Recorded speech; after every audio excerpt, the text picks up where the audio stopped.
que el gran regulador de todo en nuestro organismo es el sistema nervioso central. El sistema nervioso central y el sistema hormonal son los encargados de controlar, administrar todo cuanto sucede en nuestro organismo. Y hay quienes dicen que el sistema nervioso central y el sistema hormonal son uno solo y hablan de un sistema neuroendocrino o neurohormonal.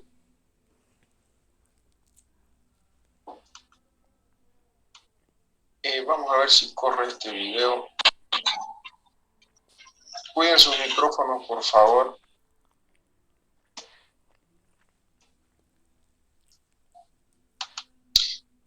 No corrió un videito que quería mostrarles, no sé por qué. Bueno, el sistema nervioso central es realmente excepcional, es muy complejo por todos los procesos mentales y las acciones e interacciones que realiza y que controla. ¿Por qué? Porque recibe en primer lugar un montón de información, millones de datos de los distintos órganos de los sentidos.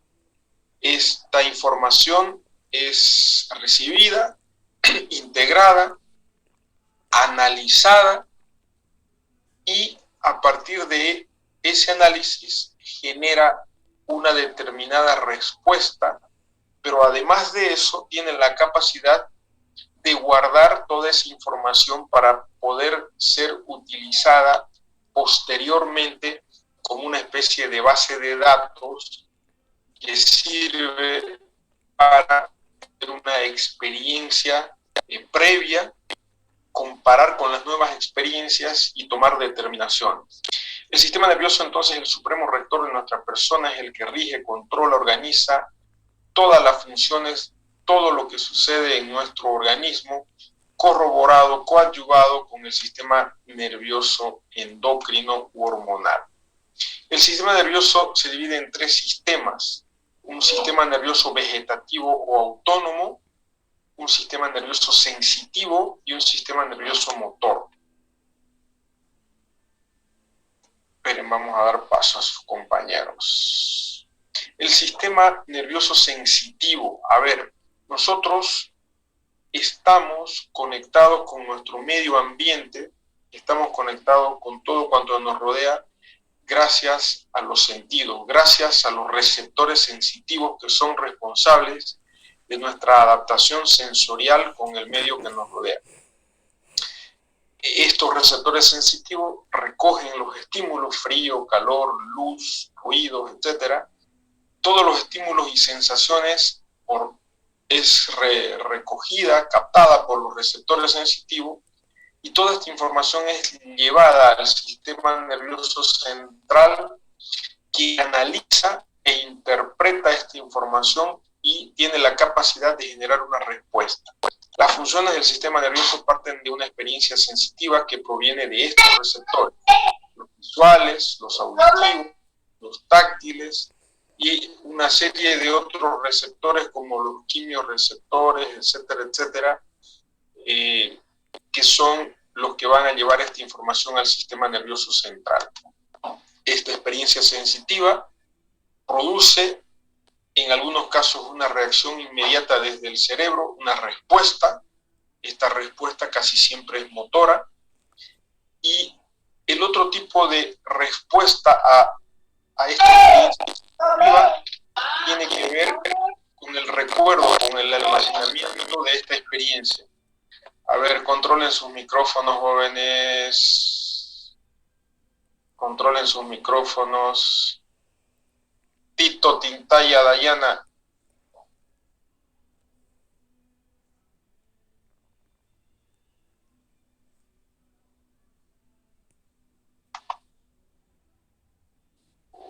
No puedo silenciarlo.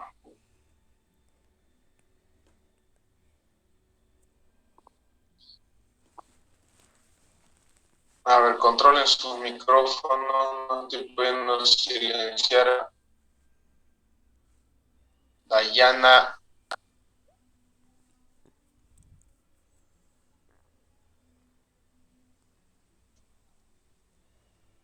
Bueno, si le pueden hablar a Dayana que corte su micrófono, por favor.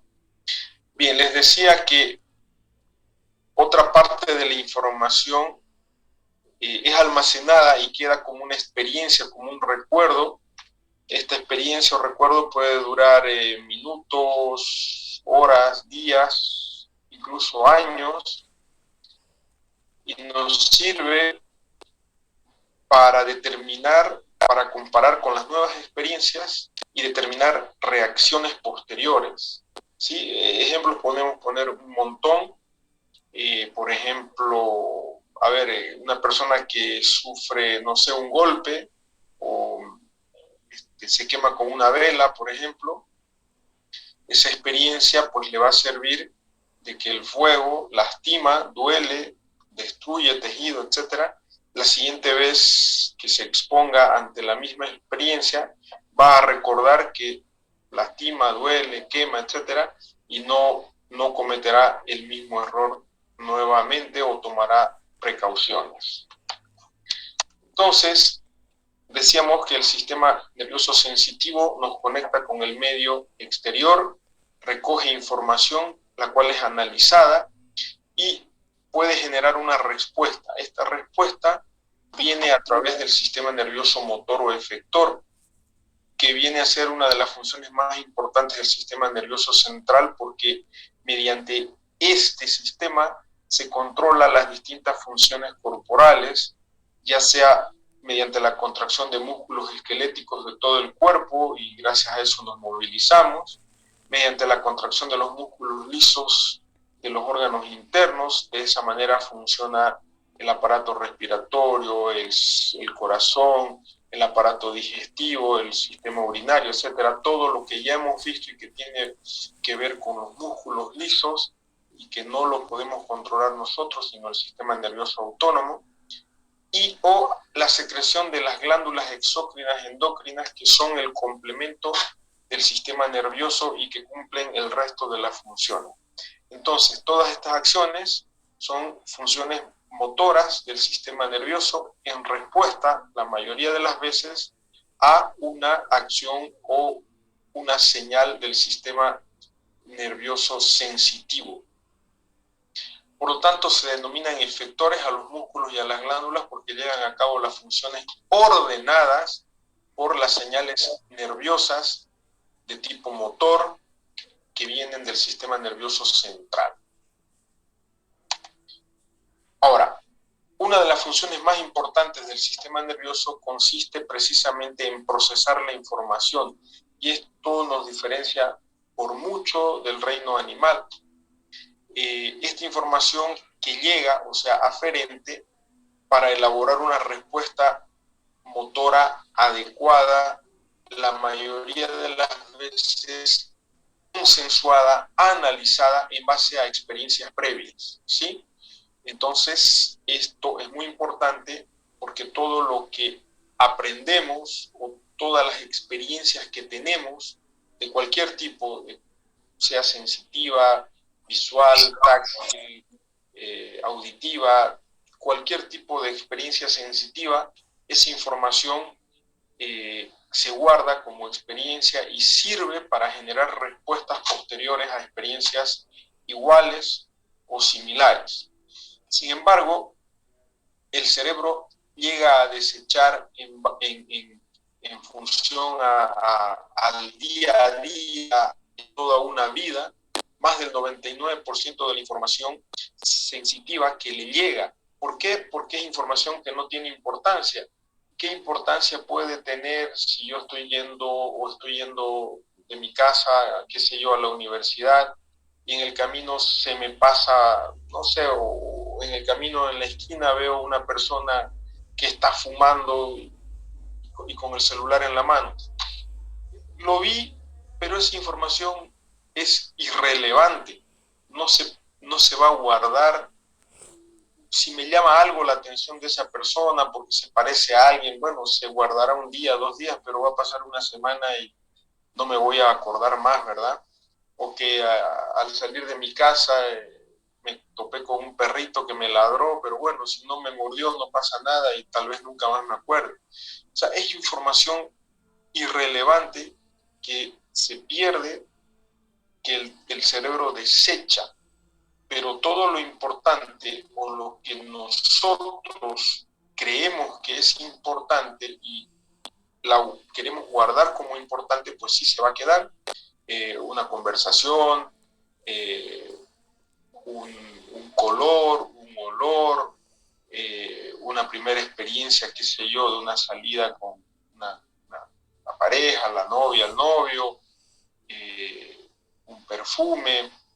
También pueden ser experiencias malas, que estábamos saliendo y nos mordió ese perro que les decía. Eso no lo vamos a olvidar porque puede ser una experiencia mala. Entonces, toda esa información que nosotros queremos que se quede, se puede quedar. Normalmente desechamos porque no notamos y no es importante en la mayoría de los casos. Por ejemplo, el contacto con la ropa que tenemos, el zapato, el asiento, esa información sirve por un momento, pero posteriormente se desecha, no queda como información guardada. De todo lo que miramos en un minuto o en un segundo, la mayoría, casi el 100% de esa información se pierde, no la guardamos, excepto, por ejemplo, en este momento, quienes están prestando atención y están mirando esta clase, están poniendo el énfasis que el cerebro necesita para guardar o por lo menos intentar guardar esta información. Cuando no estamos atentos, cuando estamos haciendo más de una cosa a la vez, hay quienes están supuestamente frente a su celular o a su computadora en este momento, pero están chateando o están atendiendo otra cosa, pues la concentración que tienen con esto que teóricamente en este momento es más importante, no es suficientemente fuerte como para que el cerebro la guarde. Quiero decir, en otras palabras, que yo conscientemente tengo que darle la importancia necesaria para que esa información el cerebro la guarde.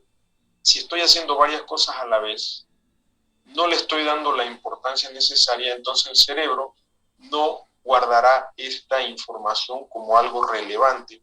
Y eso es lo que sucede, como vamos a ver más adelante, a la mayoría de nosotros o de ustedes al momento de estar estudiando. Cuando están estudiando, si bien están concentrados en una lectura, en un texto, pero a la vez están haciendo muchas cosas o están con el chat, con el Face, con el WhatsApp, con la música, que el perro que ladró, que el vecino que gritó, que la familia que lo llama a uno, etcétera, etcétera. Entonces, no estamos dándole la importancia que necesita a la información que queremos guardar. Por lo tanto, esa información pasa a ser irrelevante para el cerebro y no se guarda o no se guardará como uno quiere. Entonces, cuando una información sensorial importante excita la mente, las regiones integradoras y motoras del encéfalo se generan, se integran y generan una respuesta conveniente. A eso se llama función integradora del sistema nervioso. Por ejemplo, cuando ponemos la mano en una estufa caliente, la respuesta conveniente es retirar la mano. Otras respuestas asociadas, porque me estoy quemando, será separar todo el cuerpo o emitir un grito de dolor dependiendo. Entonces es una función integradora. Por eso es que el sistema nervioso está compuesto por el sistema nervioso central y el sistema nervioso periférico. El sistema nervioso central obviamente es el cerebro y tiene el sistema nervioso periférico que conecta todos los nervios y todos los receptores sensitivos con la médula y el encéfalo. El cerebro se haya dividido en, perdón un segundito,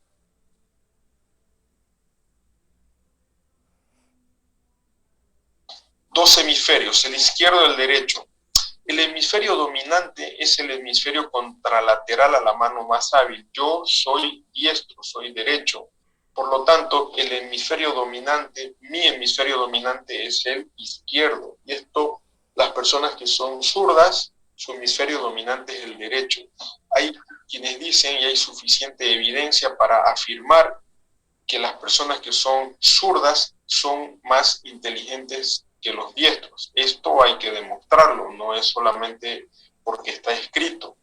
Ahora, en cuanto a las funciones del cerebro, fundamental, la corteza, la parte más externa del cerebro, es donde se almacena toda la información, es el lugar de almacenamiento al que se llama memoria. La corteza, sin embargo, nunca funciona sola, está asociada con los centros inferiores. Es decir, se necesita para llegar a la corteza una serie de conexiones e integración para sacar información de la corteza. Toda experiencia se convierte en memoria, toda información se convierte en memoria, pero, como les decía, toda esta información, toda esta experiencia se le debe dar la importancia que nosotros queremos o necesitamos para que se quede guardada como memoria. Y esto tiene que ver que se quede guardada por el tiempo que nosotros queremos que se quede. No es lo mismo leer, yo puedo leer el periódico, puedo leer una revista de Condorito, y esa información que estoy leyendo de pronto no me interesa como una información para que se quede guardada toda la vida. Así que le doy una sola leída. Sin embargo, si yo quiero que esta información, estoy leyendo un texto, un libro, dentro de lo que es mi profesión, y yo quiero que esa información se quede, entonces tendré que darle la importancia necesaria, el énfasis necesario, para que a partir de estas 10.000 millones de neuronas que tiene el cerebro y que tiene múltiples conexiones entre sí llamadas sinapsis, y estas sinapsis son las que van a formar una especie de huellas, como vamos a ver más adelante, y que se van a convertir en los sitios donde se guarda la información. Ahora, el sistema nervioso central también tiene algunos otros componentes, como el cerebelo, que es el centro de coordinación de los movimientos. Los tipos de movimientos, tenemos dos tipos de movimientos, los finos y los no finos, vamos a decir así. Los movimientos finos son movimientos hábiles, precisos, por ejemplo, los que realiza la boca, lengua, manos, dedos.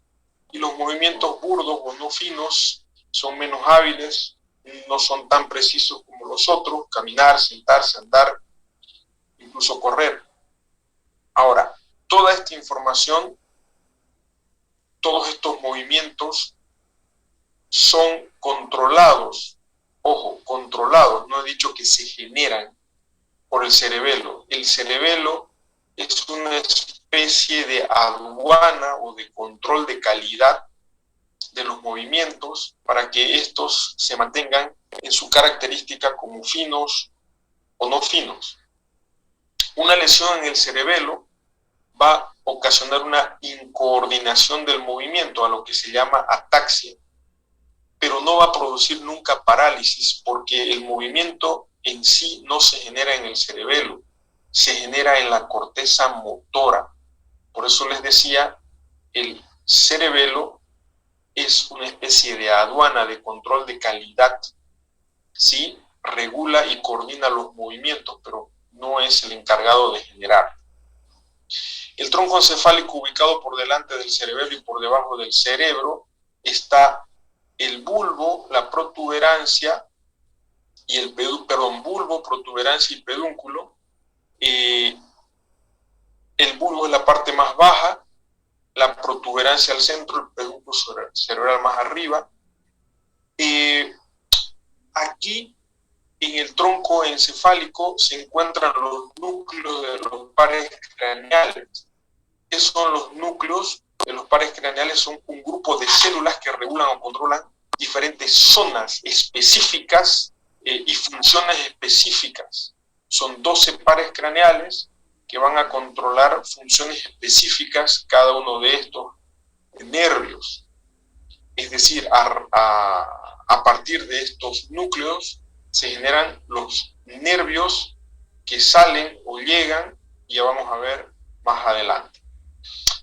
También aquí en el bulbo raquídeo están los centros vitales que regulan la presión arterial, la circulación, la respiración, la deglución. Cualquier lesión en bulbo raquídeo o protuberancia puede ser mortal. Puede ser mortal por la importancia del control que llegan a generar.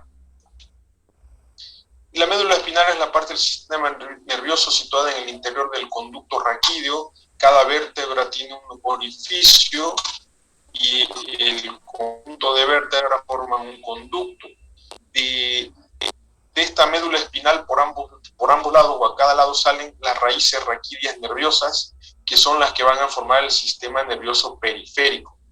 También desde la médula parten vías nerviosas sensitivas que suben o bajan y ejecutan diferentes acciones.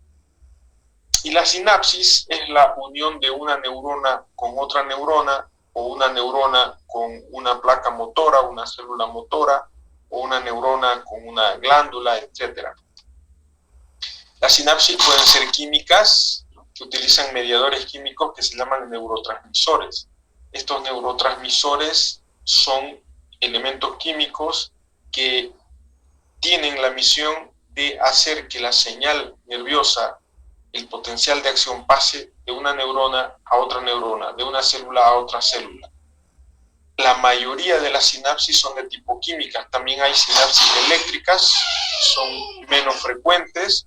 La membrana presináptica y postsináptica están muy cercanas, son, como les decía, las menos frecuentes. Y también hay sinapsis de tipo mixtas que son aún más escasas. Las sinapsis químicas utilizan, decíamos, los neurotransmisores, que son los mediadores químicos, y existen muchos tipos de neurotransmisores. Los más importantes es la acetilcolina, que dependiendo el receptor que activa puede ser generar una acción excitadora o inhibidora. Se encuentra en el sistema nervioso central, en ganglios, placas neuromusculares, etc. Y es uno de los más frecuentes tipos de neurotransmisores. Tenemos a las catecolaminas, donde están la noradrenalina y la adrenalina, que se encuentran a nivel de los órganos internos principalmente, y estos suelen ser excitadores o activadores. Generalmente la acetilcolina puede ser activadora o inhibidora. También tenemos entre los más importantes a la dopamina, la serotonina. Estos son menos importantes. El GABA o ácido gamma aminobutílico también resulta ser importante y es casi siempre inhibidor. Existen otros neurotransmisores como la oxitocina, glucagón, que por su característica química también son catalogados como hormonas, pero les comento que las hormonas precisamente son neurotransmisores, porque una hormona la mayoría de las veces funciona como un mensajero, es decir, la hormona lleva una orden o una misión que se debe cumplir en otra célula. La sinapsis entonces es el punto de unión entre una neurona y la siguiente y controla la transmisión de una señal. Hace que la señal pase de una neurona a otra neurona. Determina también la dirección de la señal nerviosa. Las sinapsis desempeñan una labor de tipo selectiva, pueden bloquear señales débiles, pueden dejar pasar señales intensas, pueden seleccionar y ampliar ciertas señales débiles, o canalizar en uno u otro sentido, en una u otra dirección, una sola señal. Ahora, aquí nos vamos a detener un par de minutos. El almacenamiento de la información dijimos que se lleva a cabo en la corteza, en la parte más externa del cerebro. Y es ahí donde esta información se guarda como memoria. Solo una pequeña parte de la información sensorial importante desencadena una respuesta motora inmediata. Solo una pequeña parte de la información que llega al sistema nervioso central, dijimos que el 99% se desecha. Ese 1% tiene la capacidad de guardarse, procesarse como información y almacenarse. Y dependerá de nosotros qué información se guarda por un tiempo, puede ser días, meses o años. Si a mí me dan un número telefónico de una persona que por ahí me interesa, no tengo dónde almacenarlo, pero lo puedo repetir hasta poder anotarlo, hasta conseguir un lapicero y anotarlo. Y estoy seguro que luego de que lo registré, si me preguntan de aquí 1 hora o 2 horas, se me olvidó el teléfono. Pero si es de mucho interés para mí, yo puedo retenerlo más tiempo o inclusive toda una vida. Todos los datos almacenados se usan más tarde quiere decir horas, días, años, en la regulación de actos motores o en los procesos mentales, dependiendo qué es lo que estoy guardando como experiencia. La mayoría de los datos se conserva en la corteza cerebral. A eso se llama almacenamiento de información, a eso se llama memoria. Y la memoria es una función de la sinapsis. ¿Qué son las sinapsis? Hemos dicho, son la unión de una célula con otra. Donde se guarda esta información, se forman tipo huellas. Vamos a decir que la unión de esta neurona con esta y con esta otra forma una huella de 3 neuronas, por poner un ejemplo. En esta huella neuronal yo guardo X información. ¿Por qué huella? Porque está pasando por una vía, por una ruta, como una huella de un camino, por donde pasa un auto, un carretón, una moto, y se va formando un caminito, una marca, por eso se llama huella. Cuanto más trajino esa huella, ¿qué quiere decir eso? Cuanto más camino por un sendero, se va formando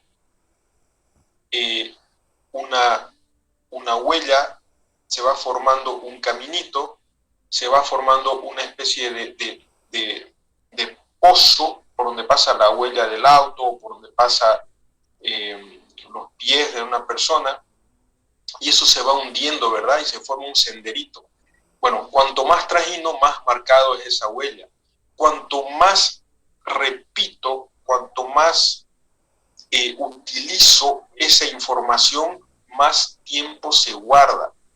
Cuando ustedes escuchan una canción 1 vez, 2 veces, 3 veces, 4 veces, esa canción empieza a quedarse en nuestro cerebro, y cuanto más escucho esa cuanto más escucho esa canción, más fácil se viene a mi memoria y la repito con más facilidad 1 y 1000 veces. Bueno, de eso se trata la memoria. Cuanto más hago algo, más lo aprendo. ¿Correcto? Entonces, el almacenamiento de la información tiene que ver con eso. Por un lado, y esto lo voy a repetir, por un lado, con la importancia que yo le doy a lo que quiero guardar. Entonces ahí viene lo que les decía hace rato. Cuando estoy estudiando, si yo en el momento que estoy estudiando estoy haciendo varias acciones al mismo tiempo, que chateando, que viendo mi WhatsApp, que pendiente de las fotos de Instagram, Snapchat y no sé qué más, que estoy escuchando música, es decir, estoy demasiado distraído con mucha información, entonces lo que yo estoy guardando, por decirle, leo el primer párrafo que tenemos aquí, leo este primer párrafo, entonces lo repito 2, 3 veces, mi cerebro va a guardar acá. Me distraje, chateé, abrí mi celular, mi Facebook, luego quise volver a la lectura y repetí este otro párrafo. Lo repetí 2, 3, 4 veces. Pero mi cerebro, esa información, como la primera información se guardó acá, esta otra información, después de estar distraído, la guardó acá. Lo mismo, me distraje, hice una cosa, otra cosa, volví y me aprendí los últimos 2 párrafos. Esa información se va a guardar por abajo, por otro lugar, en otro sitio, en otra huella. Entonces, cuando yo quiero integrar toda esta información, en el momento en que lo estoy haciendo, probablemente por lo fresco de la información, probablemente haya una secuencia de almacenamiento de esta información. Pero más adelante, cuando llega la hora del examen, por ejemplo, y yo quiero sacar esa información para responder una pregunta, resulta que mi información está por acá, por acá, por el otro lado, y hasta que mi cerebro ubica a toda esa información, hasta que mi cerebro junta toda esa información, resulta que se acabó el tiempo del examen. Y esto les ha pasado miles de veces a ustedes, que terminan el examen y en ese momento se viene la respuesta de la pregunta y ustedes se dan cuenta que sí lo sabían, la información les llegó, pero les llegó demasiado tarde. Y ese es un error de técnica de estudio, es un error en la forma de estudiar. Yo lo que siempre recomiendo es que cuando vayan a estudiar es mucho más efectivo 1 hora concentrados, desconectados del mundo, apagando celulares, computadoras, apagando todo, concentrarse única y exclusivamente durante 1 hora, que 3 horas continuas conectados con todo el planeta. ¿Sí? Esa información se les va a escapar, se les va a ir, no se les va a quedar por mucho tiempo. Y resulta que lo que ustedes están aprendiendo en este momento es información que debería quedarse para toda la vida. Pero eso no es así, porque por más de que tengan un examen, están estudiando ahora y mañana saquen 100, esa información no va a quedar para toda su vida. Esa información que no ha sido guardada adecuadamente se les va a olvidar y va a ser lo mismo que nada. Entonces, ¿qué tipo de profesionales van a ser si la información relevante no se les está quedando? Por eso es que es muy importante, primero, darle la importancia de lo que estoy tratando de guardar, y estoy hablando exclusivamente de estudio. Y segundo, hacer verdaderas huellas de información, y la huella de información solo permanece más tiempo mediante un acto llamado repetición. Cuanto más repito algo, más huella va a tener. En resumen, ¿qué significa eso? Si yo quiero aprender algo, debo repetir su lectura 2, 3, 4, 5, 6 veces. Y no lo que hacen ustedes, leer una sola vez. Yo leo el periódico. Yo les aseguro que si hago una encuesta, y alguna vez yo lo hice, la mayoría de los estudiantes solamente leen 1 o 2 veces, exagerando 3 veces, para ir a dar un examen. Para mí, eso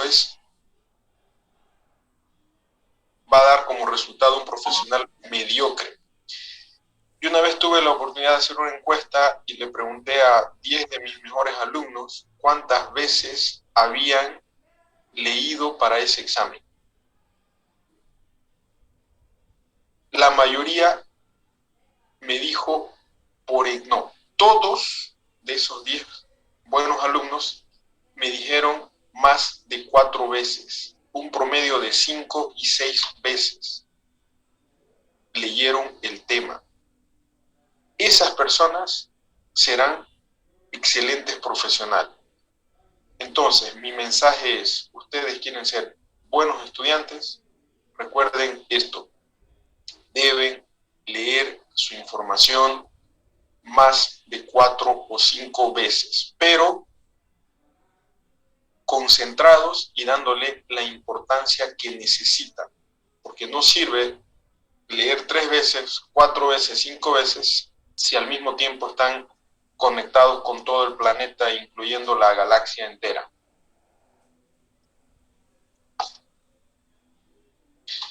La secreción de acetilcolina por las terminaciones nerviosas se presenta de la siguiente manera. Fíjense ustedes, aquí tengo una neurona, aquí tengo otra, una célula, esto puede ser una neurona, puede ser un músculo, me interesa. En la neurona están estas vesículas que están llenas de acetilcolina. Aquí está lo que se llama barra densa y los canales de calcio. Cuando llega un estímulo nervioso, cuando llega un potencial de acción, hace que estos canales se abran e ingrese calcio. El calcio en la barra densa ocasiona la atracción de las vesículas con acetilcolina para su liberación a la hendidura sináptica, pero también se puede liberar directamente por esta vía. La acetilcolina va a dirigirse a los receptores de los canales de sodio y calcio que hay en la siguiente célula. Al unirse con estos receptores de acetilcolina, estos canales se abren. Al abrirse estos canales, empieza a entrar sodio y o, dependiendo de la célula, calcio. ¿Sí? ¿Se acuerdan que hicimos una clase de potencial de acción? Bueno, aquí está entrando el sodio, que va a generar la despolarización de esta célula y generando el potencial eléctrico. Aquí hay un potencial de acción y eso lo hemos visto en nuestra primera clase de laboratorio. Posteriormente se cierran estos canales y aquí viene la acetilcolinesterasa que va a limpiar la acetilcolina para que no siga estimulando, para que se corte el estímulo. Esta acetilcolina se recicla una parte, otra parte se neutraliza, ya no interesa, y aquí concluye la transmisión en la placa neural. De esta manera, el potencial de acción pasó de esta neurona a la otra. ¿Cuál es el siguiente paso? Bueno, aquí se ha generado el potencial de acción y como ya vimos en su momento, el sodio ha entrado, posteriormente se abrirán los canales de potasio, va a salir el potasio y esta célula que se ha despolarizado se va a repolarizar, pero eso ya viene después y eso ya lo habíamos visto. Aquí estamos viendo cómo se transmite una señal nerviosa de una célula a otra. ¿Y qué es lo que se llama eso? Generación del potencial de acción. Y eso lo hemos visto en una clase especial. Ese potencial de acción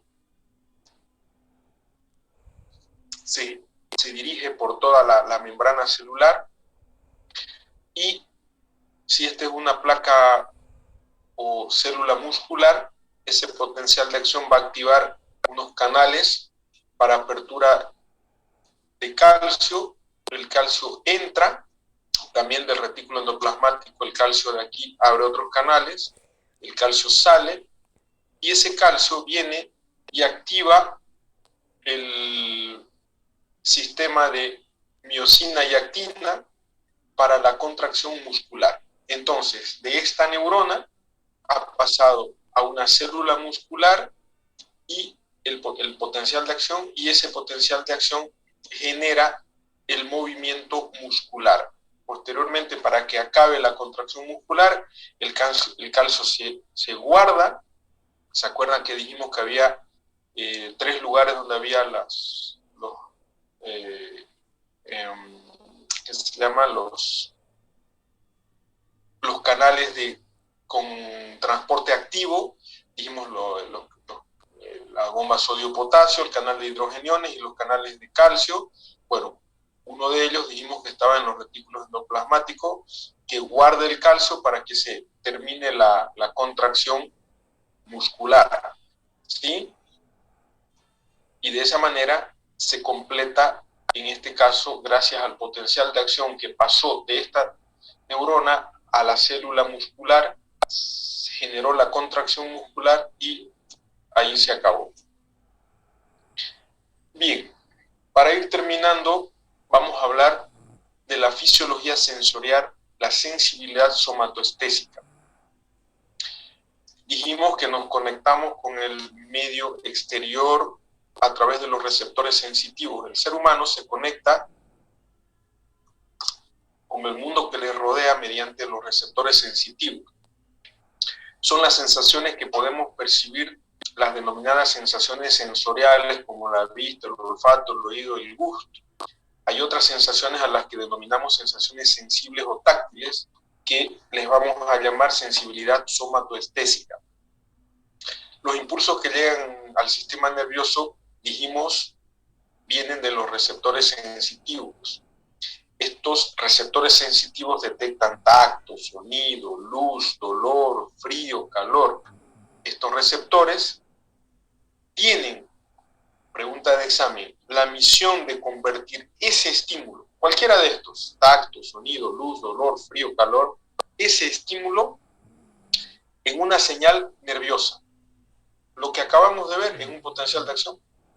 Entonces, lo que yo siento como tacto, el sonido, la luz, el dolor, el frío, el calor, todos esos estímulos, los receptores, estos receptores lo van a convertir en una señal nerviosa. Y esa señal nerviosa es la que llega al sistema nervioso central, y el sistema nervioso central interpretará esa información como frío, como calor, como dolor, como luz, como ruido, etc. En esta primera parte vamos a ver los receptores sensitivos y estímulos sensitivos, y luego el siguiente capítulo vamos a ver los sentidos, oído, gusto, olfato y vista. Hay 5 tipos básicos de receptores sensitivos: los mecanorreceptores, que miden la compresión o el estiramiento mecánico del receptor, es decir, funcionan o por estiramiento o por compresión. Para que se activen, tienen que ser o estirados o comprimidos. Los termorreceptores, que recogen los cambios de temperatura como frío y calor. Y los nociceptores, que son los receptores del dolor, que detectan las lesiones que sufren los tejidos, ya sean lesiones de tipo físico, un golpe, o químico. Hay 5 tipos básicos de receptores sensitivos. El tipo de receptor 4 son los receptores electromagnéticos o fotorreceptores, que son los que detectan la luz y que vamos a ver en el siguiente capítulo. Y el último, el 5.º tipo, son los quimiorreceptores, que detectan sensaciones de tipo química, como el gusto, el olor. Los quimiorreceptores, que detectan la cantidad o concentración de oxígeno, la osmolaridad, la concentración de dióxido de carbono, etcétera, etcétera. Algunos de estos ya los vimos, ya los analizamos. Bien. Transducción de los estímulos sensitivos en impulsos nerviosos. Las corrientes eléctricas locales en las terminaciones nerviosas van a generar un potencial de receptor. Como les decía, cualquier estímulo de los que hemos mencionado, el receptor tiene la misión de convertir ese estímulo en un potencial de acción. Tiene la misión de convertir ese estímulo en una información de tipo eléctrica, en un impulso eléctrico. Por eso es que todos los receptores comparten esta característica. Se estimulan o se excitan, y esa acción convierte ese estímulo en un potencial eléctrico. A eso se le llama potencial del receptor. Los receptores se excitan de diversas maneras, dependiendo del tipo de receptor, como ya dijimos, por deformación mecánica, ya sea por compresión o estiramiento, por acción de una sustancia química. Esta sustancia química va a abrir los canales iónicos, o modificación de la temperatura, ¿no? Por efectos electromagnéticos, en el caso de los receptores de luz en la retina de los ojos, etc. Por lo tanto, en todos los casos, la función básica es que el estímulo que sea, según el tipo de receptor, convierta ese estímulo en un potencial de acción. ¿Cómo? Modificando la permeabilidad de la membrana para que entre sodio o calcio. Porque ¿qué es lo que genera el potencial de acción o el potencial de membrana? La entrada de sodio o calcio. Cualquiera de los dos, y en muchos casos los dos. Y eso ya lo vimos en una clase, en laboratorio, y eso ustedes saben muy bien, si no, lo repasarán. Entonces, eso, en resumen, es lo que genera o lo que debe suceder para la generación de un potencial de acción, un estímulo para que un estímulo sensitivo, auditivo, etcétera, genere un potencial de acción, y esa información viajará al sistema nervioso central como una señal eléctrica. Dependiendo a dónde llega esa señal eléctrica, el cerebro lo interpretará como ruido, como luz, o sea, colores, ¿no? Lo interpretará como dolor, como frío, como calor, bueno, dependiendo del receptor del que estamos hablando. Creo que tenemos 10 minutitos más. Vamos a hablar de las sensaciones somáticas.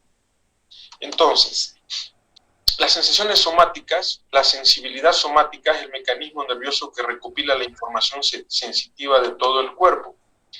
Las sensibilidades somáticas pueden clasificarse en 3 tipos fisiológicos. Y esto es pregunta de examen. Las sensibilidades o sentidos somáticos mecanorreceptoras, ejemplo, todas las sensaciones táctiles, que pueden ser por compresión, ¿sí? Simplemente por roce, etc. Y las sensaciones posicionales. Nosotros percibimos si estamos sentados, parados, en movimiento, echados, con el brazo a un lado, estirado, etcétera, etcétera. Luego tenemos las sensibilidades o sentidos termorreceptores que detectan calor-frío, y la sensibilidad o sentido del dolor, que obviamente tienen que ver con cualquier estímulo que dañe los tejidos, ¿correcto?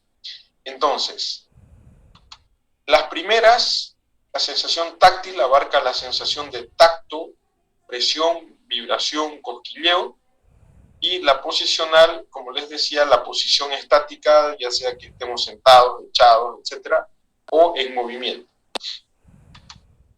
Entonces, las sensaciones sensibles, la sensibilidad superficial, se va a dividir en una sensibilidad superficial, una sensibilidad profunda y una sensibilidad de órganos, que son, podemos decir, más profundas todavía.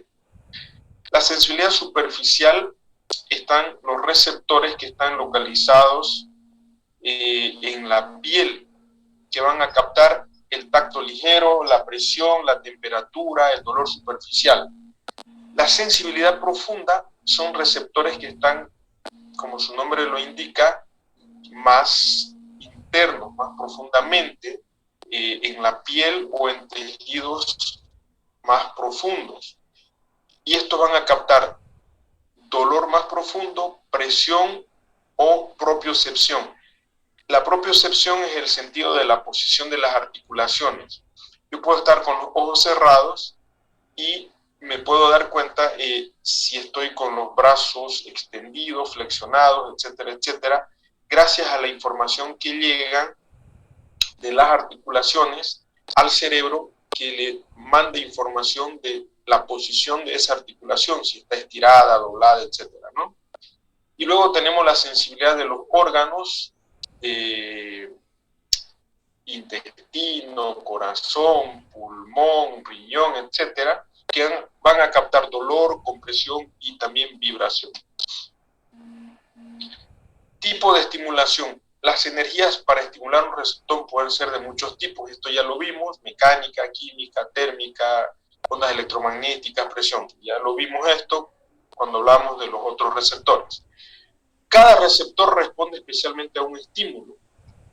Hay receptores para frío y hay receptores para el calor. No es que un mismo receptor va a ser estimulado por el frío y por el calor. No. Hay receptores específicamente para el dolor, hay receptores específicamente para la vibración, hay receptores específicos para la compresión.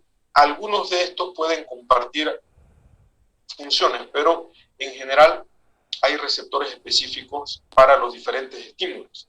Hay receptores específicos para poder ver, hay receptores específicos para el olor, hay receptores específicos para escuchar, ¿no? Los receptores auditivos, etc.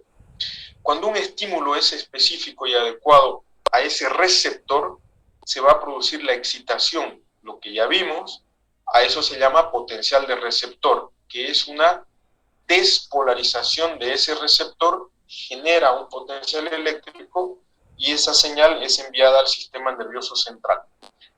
Ahora, muchos de los receptores, muchos, no todos, tienen esta ley que se llama de adaptación o acomodación. Casi todos los receptores sensitivos se adaptan a un estímulo constante. Por ejemplo, nosotros estamos, bueno, no sé ustedes, pero la mayoría está con ropa encima. Cuando nos ponemos una X ropa, en ese momento sentimos, nuestro cuerpo, nuestra piel siente el estímulo de la presencia de la ropa en nuestro cuerpo. Al cabo de unos minutos, no es que no sintamos que estamos desnudos o no sintamos la ropa, pero nuestro organismo se adapta de tal manera que deja de percibir o deja de sentir ese estímulo porque se hace constante, es decir, ha habido una adaptación del receptor y esta información pasa a ser irrelevante. Nuestro cerebro desecha esa información, ¿correcto? Entonces ha habido una especie de adaptación. Tal vez esto lo podemos entender un poquito mejor con el olor. Nos ponemos perfume, ese momento sentimos nuestro perfume, excelente, riquísimo, salimos a la calle y pasa unos minutos y nosotros dejamos de percibir el olor de nuestro perfume. Nos topamos con una persona y esa persona nos dice: oye, qué rico tu perfume. Nosotros ya no lo sentimos. Ha habido una adaptación de los receptores del olor a nuestro perfume. Pero las otras personas que están topándose con ese estímulo por primera vez, pues lo siguen percibiendo. Entonces ha habido una adaptación. Hemos tenido una adaptación. Y eso es lo malo, así como el perfume huele rico, pero es lo malo cuando el olor que llevamos encima por falta de aseo personal es malo, es un mal olor. Nosotros nos adaptamos a ese mal olor, no nos damos cuenta que estamos, no voy a decir oliendo mal, hediendo, ¿verdad? Y por supuesto que las personas que se nos acercan nos van a sentir ese mal olor. Bueno, algunas nos dirán, otras no, se alejarán, etcétera, pero nosotros no percibimos. Por eso es que tenemos que ser muy conscientes de esa adaptación de los receptores, en este caso del olfato, y tener mucho cuidado con nuestro aseo personal. Ahora, los receptores del dolor no se adaptan nunca, porque imagínense que yo me adapte al dolor. Entonces, el dolor es un mecanismo de defensa que evita que yo me lastime o me siga lastimando ante algo que puede estar destruyendo mi piel en este caso. Por eso es que los receptores del dolor en general se adaptan. En algunos casos, probablemente, y en este mismo tema más adelante, veamos que hay una mínima adaptación, pero el mensaje es, en general, es que los receptores del dolor no se pueden adaptar o no se adaptan porque constituyen un mecanismo de defensa. Existen al menos 6 tipos de receptores táctiles totalmente diferentes. Vamos a mencionarlos a los 6, y son preguntas de examen. Algunas terminaciones nerviosas libres que detectan el tacto y la presión se encuentran en todas las partes de la piel y la córnea del ojo. Estos receptores se llaman terminaciones nerviosas libres. Otro tipo de receptor son los corpúsculos de Meissner. Están presentes en la piel lampiña, es decir, donde no hay pelitos, abundante en la yema de los dedos, en los labios y otras zonas cutáneas que tienen o se necesitan de mucha capacidad de discernir información muy fina. Se adaptan rápidamente después de ser estimulados. Son sensibles al movimiento de los objetos sobre la superficie de la piel, lo mismo que la vibración de baja frecuencia. Tenemos a los discos de Merkel en la yema de los dedos también y algunas zonas lampiñas.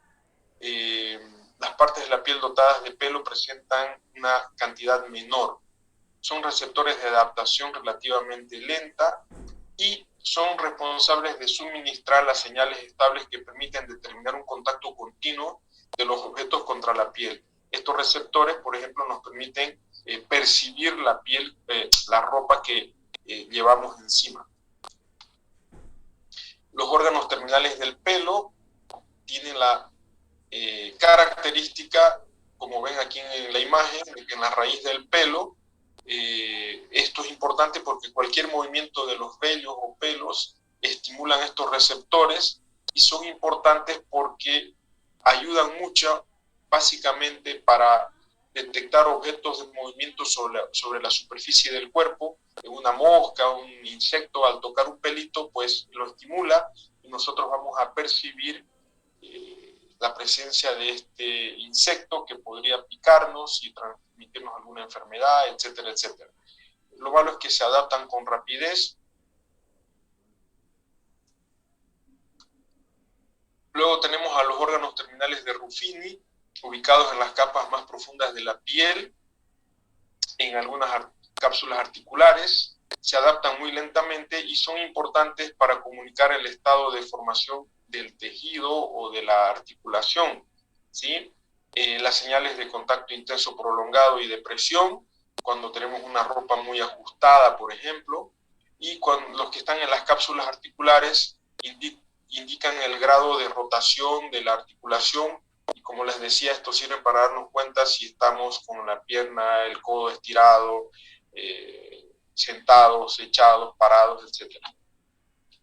Y por último, los corpúsculos de Pacini también están por debajo de la piel y en planos profundos.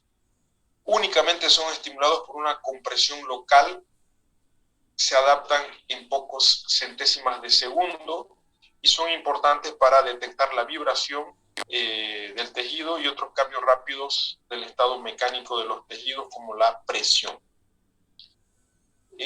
Por ejemplo, la detección de la vibración, todos los receptores táctiles pueden participar en la detección de las vibraciones, pero dependiendo de la frecuencia de la vibración. Por ejemplo, los corpúsculos de Pacini pueden identificar estímulos vibratorios que van en este orden de ciclos. Las vibraciones de baja frecuencia estimulan los receptores de Meissner. Estos son de adaptación más lenta que los de Pacini. Esto, que es muy frecuente, el cosquilleo, picor o escozor, depende de terminaciones nerviosas libres. Se encuentran exclusivamente en las capas superficiales de la piel.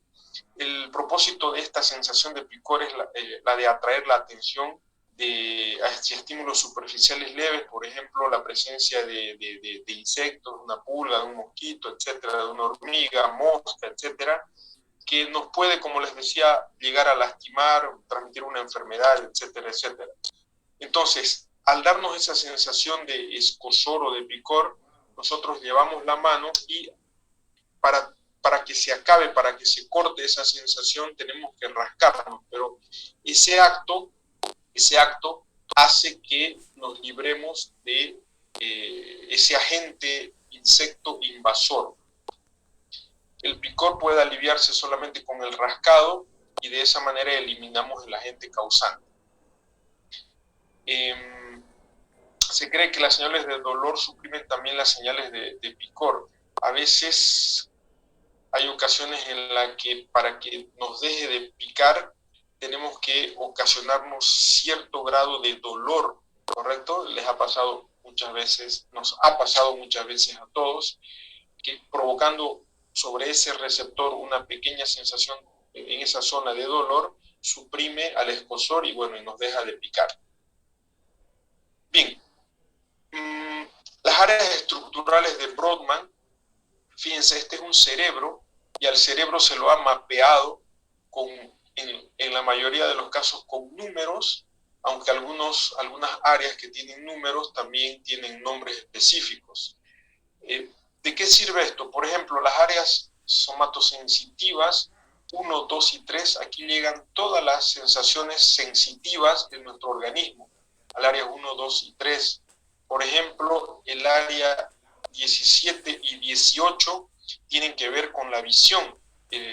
Toda la información que se capta en la retina llegan a esta área en el lóbulo occipital. El área 41 y 42 están los receptores auditivos. Entonces, dependiendo de qué información estamos hablando, va a llegar a diferentes áreas.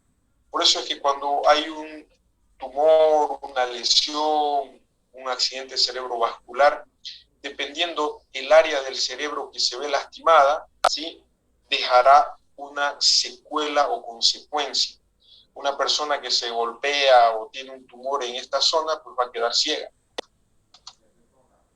Como les decía, el área somatosensitiva 1 y 2 tienen que ver con todo lo que estamos viendo de las sensaciones somáticas que se recogen.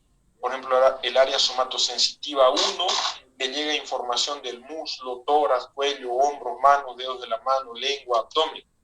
En el área 2 llegará información de la pierna, el brazo, cara. Sin embargo, si bien están, vamos a decir, separadas, marcadamente separadas, pero existen proyecciones y comunicaciones entre ambas, por supuesto.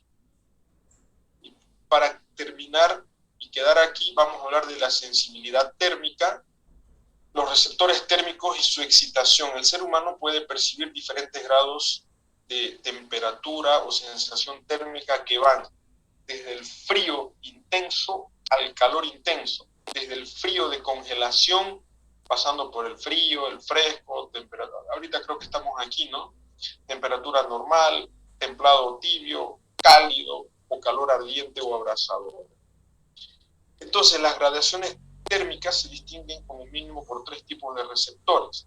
Tenemos receptores para el frío o el calor. Cuando está muy frío, se excitarán receptores del dolor. Cuando está muy caliente, se excitarán también receptores del dolor, ¿sí?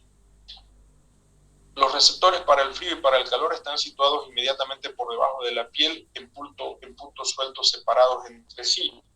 Hay zonas donde hay mayor cantidad de receptores sensitivos, ya sea para el frío o para el calor. Por eso es que hay zonas donde sentimos más frío o más calor. La mayoría de las regiones corporales existen de 3 a 10 veces más puntos fríos que puntos de calor. Por ejemplo, los labios son una zona bastante sensitiva porque tiene muchos receptores para frío y para el calor, al igual que en los dedos de la mano. En la espalda, por ejemplo, es una zona con menor cantidad de receptores sensitivos. Son terminaciones, tanto para el frío y para el calor, son terminaciones de tipo nerviosas libres. Para el frío son terminaciones, bueno, esto no me interesa mucho. Y dependiendo del mayor, por ejemplo, si es muy frío, si hace mucho frío, se van a estimular mayor cantidad de receptores para el frío y por lo tanto la sensación que vamos a tener de frío será mayor. Lo mismo sucede con el calor.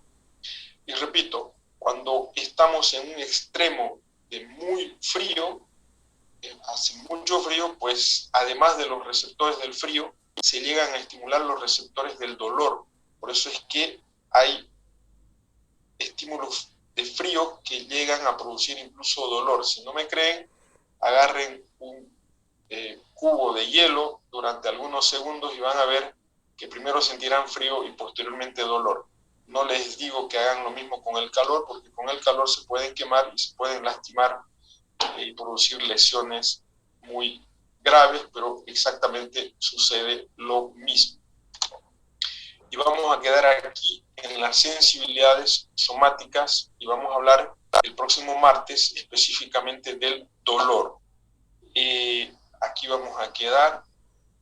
Quiero decirles que el examen que tenía que hacer ahora, tuve un problemita con la plataforma, no me permitía programar, parece que ya se solucionó, entonces el examen va a ser hoy a las 11 de la noche, debido a que algunos compañeros de ustedes no pueden antes. ¿Listo? Va a ser a las 11 de la noche el examen que me deben de fisiología del aparato digestivo.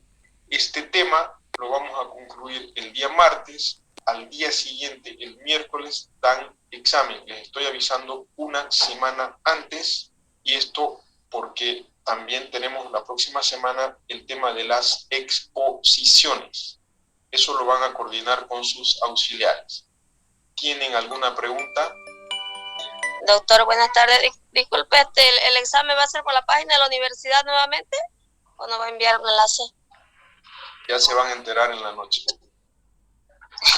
ya, doctor. Listo. Usted tiene que estudiar nada más. ¿Preguntas? Doctor, buenas tardes. Hola. Entonces las exposiciones inician la otra semana. Positivo móvil 8. Ya, mañana tenemos clases con el grupo de jueves y viernes tenemos clases presenciales en laboratorio. Listo, chicos. Si no hay preguntas, nos vemos. Hasta luego, doctor. Hasta luego, doctor. Chao. Hasta luego, doctor. Chao, bruja. No.